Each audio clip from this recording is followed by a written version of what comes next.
Ya, salam saudara-saudara yang dikasihi oleh Tuhan. Saat ini kita akan belajar mengenai cara menilai sebuah artikel atau buku. Nah, cara menilai sebuah artikel atau buku di mana ketika kita mau menulis satu artikel juga atau menulis satu makalah atau mungkin untuk juga bacaan pribadi. Nah, tentu kita perlu melihat buku apa yang kita baca, saudara-saudara, untuk tidak membuang-buang waktu kita dengan buku-buku yang tidak seharusnya kita maksud atau mungkin buku-buku yang kurang bermutu, saudara-saudara ya. Nah, saudara-saudara, mari kita lihat yang pertama adalah mengenali penulisnya. Ya. Pertama adalah perhatikanlah latar belakang pendidikan si penulis. Ya.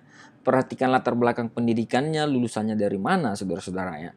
Pengalamannya, ya, tentu pengalaman orang yang semakin berpengalaman dan juga di bidang apa dia berpengalaman dan apakah sesuai dengan apa yang dia tulis, saudara-saudara. Nah, dan juga karya tulis yang pernah sudah dihasilkannya. Mungkin ada buku-buku, ada artikel-artikel yang sudah pernah ditulisnya. Nah, saudara bisa perhatikan dari latar belakang si penulis. Nah, apabila seorang penulis bernaung juga dalam sebuah organisasi, sebuah lembaga, perhatikan pula tujuan dan pendirian dari dasar dari organisasi tersebut. Nah, kalau penulis itu ada di dalam kelompok Pentakosta, maka kecenderungan bukunya akan mengarah kepada Pentakosta, saudara-saudara. Nah, kalau si penulis itu ada di dalam Reform, di dalam organisasi Reform, maka kecenderungan teologinya, kecenderungan tulisannya akan sesuai dengan teologinya Reform. Saudara-saudara, jadi penulis itu, latar belakang penulis itu sendiri, itu sangat mempengaruhi daripada buku itu tersebut, buku yang ditulisnya. Nah, yang kedua, saudara-saudara, adalah periksalah penerbit dan tahun penerbitannya. Nah, apakah buku itu diterbitkan oleh penerbit yang terkenal atau seminari yang memiliki bobot ilmiah atau diterbitkan oleh penerbit buku dalam lingkup bisnis saja. Jadi biasanya buku-buku yang akan diterbitkan kalau itu penerbit yang bagus biasanya mereka akan ada review, saudara-saudara. Review apakah sesuai dengan paling tidak kepercayaan atau doktrin atau apa yang dipegang oleh penerbit itu sendiri, saudara-saudara. Nah, jadi atau seminari yang menerbitkan itu sendiri atau sekolah teologi yang menerbitkan itu sendiri. Nah, kalau misalnya penerbitnya itu adalah pribadi atau tidak jelas di mana penerbitnya, nah saudara-saudara tentu buku itu tidak terlalu berbobot, saudara-saudara ya. Nah, kemudian apakah tahun penerbitannya sudah kadaluarsa atau sudah terjadi revisi yang berulang-ulang? Nah, biasanya buku-buku dalam kita mengutip saudara-saudara itu paling tidak 10 tahun ya, 10 tahun jangkanya. Nah, kalau mungkin buku sejarah mungkin lebih lama lebih bagus. Tapi kalau buku-buku ilmiah biasanya ya 10 tahun saudara-saudara ya. Tapi ada juga buku-buku lama yang sudah direvisi saudara-saudara ya. Nah, buku-buku lama yang sudah direvisi. Nah, tahun penerbitan itu sangat penting karena ada juga buku-buku yang sudah 20 tahun kemudian direvisi dan sudah ada revisi terbaru. Ada yang sampai revisinya sampai 3-4 kali saudara-saudara. Nah, ada juga buku yang masih muda dalam artian masih mungkin 3-4 tahun, 5 tahun, tapi sudah ada revisi ya. Kenapa? Karena pengetahuan penulis itu ketika dia mungkin lanjut studi atau belajar lebih lanjut saudara-saudara. Nah, pengetahuan penulis itu bisa berubah, bisa bertambah, bisa semakin mendalam saudara-saudara sehingga perlu ada penambahan atau mungkin perlu ada pengurangan di dalam buku yang pernah ditulis. Nah, jadi perlu sekali kita memeriksa penerbit dan tahun penerbitannya.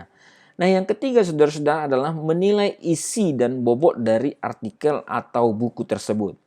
Nah, jadi kita bisa membaca pertama bagian pendahuluan seperti kata pengantar dan pendahuluan. Biasanya akan ada di sana sekilas mengenai isi buku, saudara-saudara.